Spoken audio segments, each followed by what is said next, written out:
Hello and welcome. Today we're going to be sculpting Naruto in Blender. A little bit about myself. I go by the name KSEP3D. I'm a 3D character artist. I dabble in modeling and sculpting in Blender and in Nomad. Maybe future videos in ZBrush, but first gotta learn it a bit more. Besides that, why 3D? I just always had a love for it and an appreciation for the art style and the whole process involved with through games, movies, like animation, any type of animation. There, Pixar, Arcane, the Spider-Verse. I love that art style, especially that cel-shaded one, like the ones in Arcane, like with the painterly feel, the 2D and the 3D mashup. I just think it just makes magic. But overall, in this video, I just want to talk a little bit about my process. So let's get right into it. The first thing I do is I start with a block-in shape. I block in all the shapes. So it's pretty much we're building a mannequin at first. We want to start simple, build the proportions correctly before we jump into any of the details. One thing I do want to emphasize when we're first starting out is trusting the process.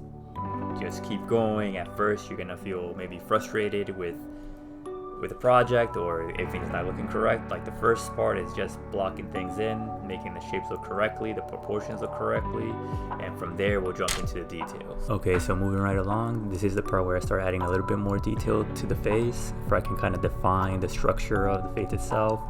Or you can also think of it as kind of like a skull-like face. I start adding like the holes over the eyes, the nose, defining it, and start carving out more details as I go from here.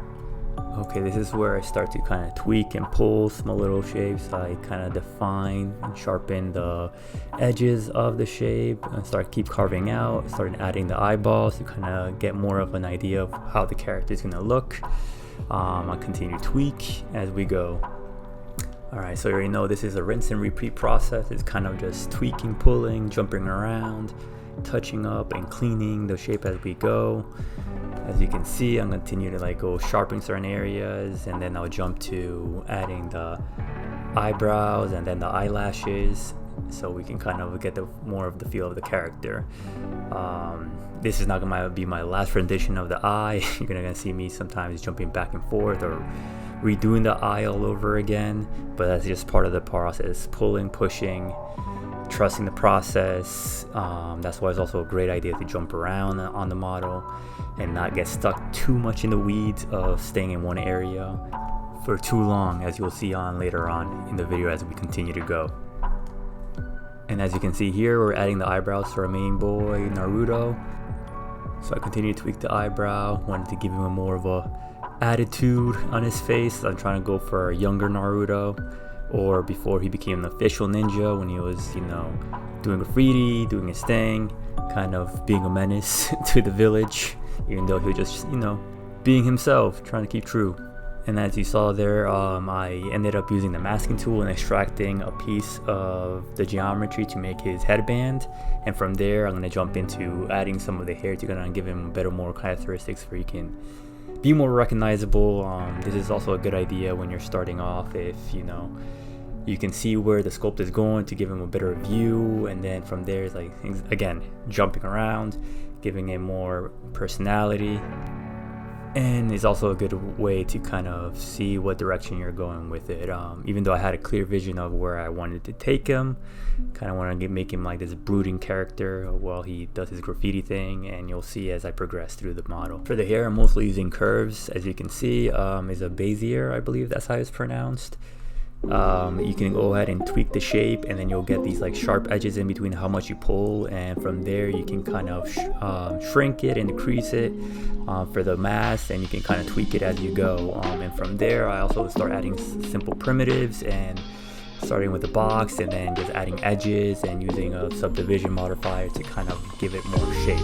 For I don't have to go up so much high in geometry, but I can kind of tweak it with minimal geometry and kind of bake it, as you can tell, and then move on from there and tweak it as you go. And as you can see, I don't like to stick in one spot for too long. Just like in the hair, I didn't fully finish it, so I jumped back into the body and started defining more of the anatomy. and refining it as I go. So going up in geometry, adding more detail as I go, as I see fit, tweaking, pulling, all that's fun stuff. I started to join some of the meshes together, like the neck and the torso as we progress, adding more detail as you can see. So more geometry, more detail, but you don't want to jump too early up in geometry because it'll be harder to tweak certain shapes. So before you do the jump, you may want to make sure your shape is where you wanted it to be, and from there you progress. So rinse and repeat is the whole point of this game.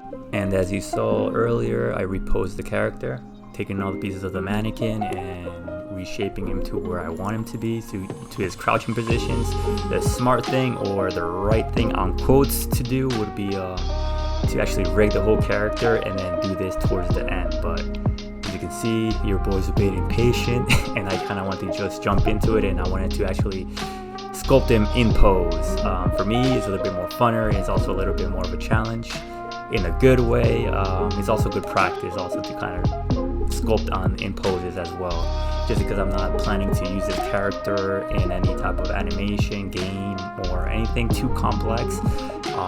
Otherwise, I would have like sculpted him the whole way in a T pose or an A pose, for you can use him later for a rig. But as he stands, I'm just looking to kind of make a fun sculpt to kind of post, and also like render, and just for practice and for fun. And maybe in the future I'll 3D print this guy and paint him as well. I think that'll be also a little fun side project, but we'll see what happens. But moving on, you'll see as I go, I continue to add more geometry, doing the remesh in Blender, and I jump from piece to piece, kind of defining more of his muscles, his body structure, for it doesn't look just like a regular mannequin. And from there I continue the process. Jumping around is key, because again, you don't want to get lost in the weeds. This is also good practice, because if you stick to one spot for too long, you will also lose sight of the big picture overall. At the beginning, I don't like to use too many of the brushes. Mostly I stick to like basics, like the grab, the draw sharp, the clay brush, or the clay strips, to add like a little bit more volume to the shape. And as you go on, if I want to go a little bit more to more details, I'll jump around a bit, but for the most part I stick to the bare basics. As I continue with the sculpt, I'll continue to join the meshes together, so the arms, the torso, the neck, and start adding details from there, and jumping around like I always do.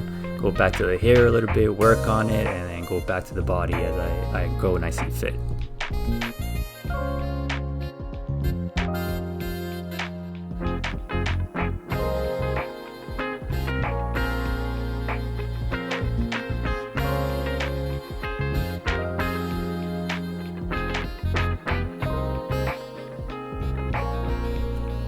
Finally, we move on to the hands. A lot of people don't like sculpting hands and feet, but I don't mind it. It's a process, but overall it's fun, kind of tweaking and pulling, and I like to add a little bit more detail to it as well.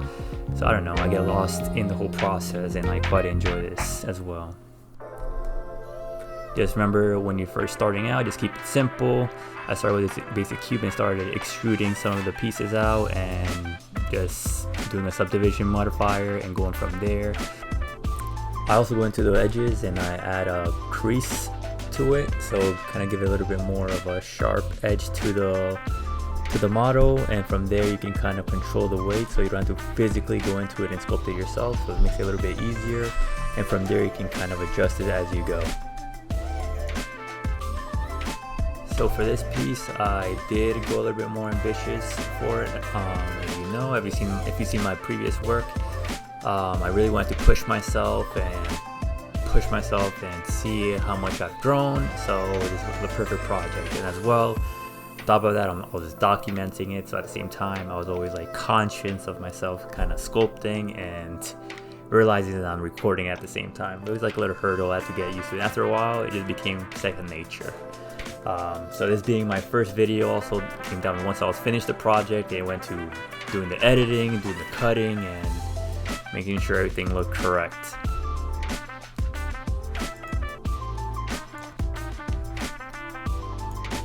So with being a bit more ambitious in this project, you also get to learn a lot of where your shortcomings are, and where you still need to grow, which is a good thing. I believe that we should always push ourselves and see what we're capable of. A lot of people say, oh, don't bite off more than you can chew, but I say bullshit to that.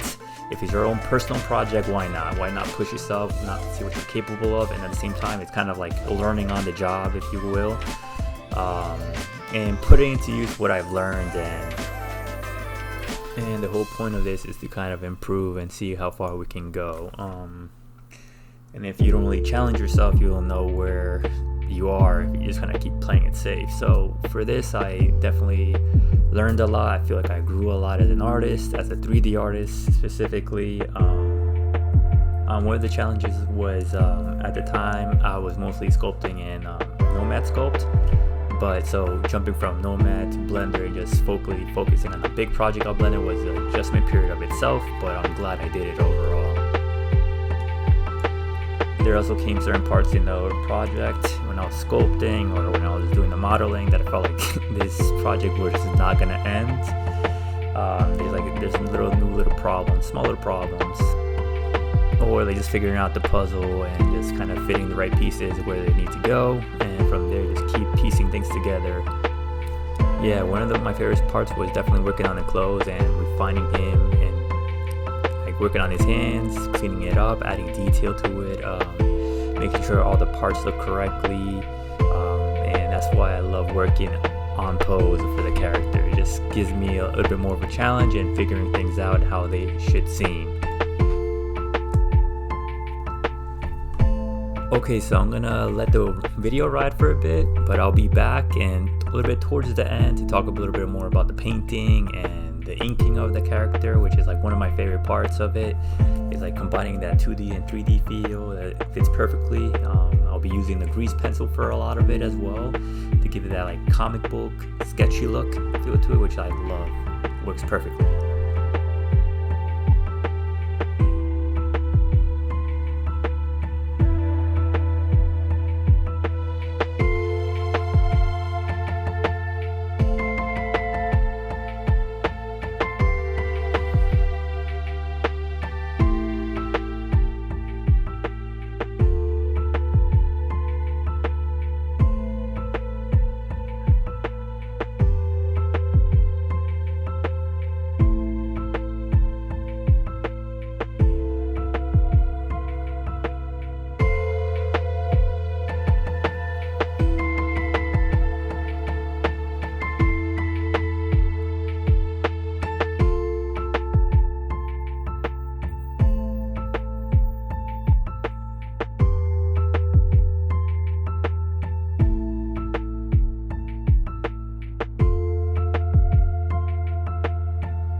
And we're back.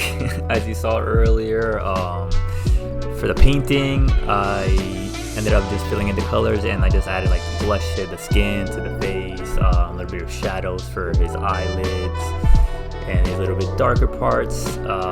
From there, you also saw that I modeled a little platform for him, kind of like to mimic the roofs in Kohana, and added like little paint buckets to it, and so on. And the reason I didn't add the whole process for the whole modeling, I just did like the beginning and the end, was because the video would have been way too long if I added all that extra stuff. But so for now, we just kind of simplified it so you can see the beginning and the end. And as you can see, like one of my favorite parts was also like adding all the paint splatters all over his body, as well as adding his signature whiskers that Naruto has from the demon fox, Kurama. And also just like making a mess out of his clothes and like the roof itself, having all the paint splatters, and going right into it, the grease pen. So this like was like my favorite part overall for the whole video. So I go ahead and start marking out like his like creases on his brow, doing the outlines for his eyes, adding a little bit more highlights to his eyes with the white, and then just outlining it over it again with the black, and just keep doing this throughout the whole process, going all over his face and then moving on to his clothes from there. This was like one of my favorite parts, just kind of like redefining him, giving him a little bit more character, and I feel like this is what really completed the model overall. The whole sculpt was a journey, but I'm glad I got through it. Again, this is like one of my favorite parts, just inking for the whole model. It was very enjoyable. Again, I think this is like one of the steps that kind of like really brought this sculpt home. As for the outline of the whole character that I'm going to add later on, I believe I used the line art tool, the modifier for it, and it just uses the camera from Blender to generate the automatic outline for the whole character. There's other ways to do it, but this was my best go-to for when I do the end cutscene of the render. And if you guys made it this far, I just want to say thank you. You guys are the real MVPs. I appreciate it. And if you guys like what you see and want to see what I have in the works in the future, which I'm going to try to start uploading at least once a month starting out, and then go on from there. But consider giving it a like and a subscribe, and comment down below if you have any feedback or any questions that I'll be happy to answer. Alright guys, so before we get to the final sexy renders, I want to say my goodbyes, and once again, thank you again for watching, and peace.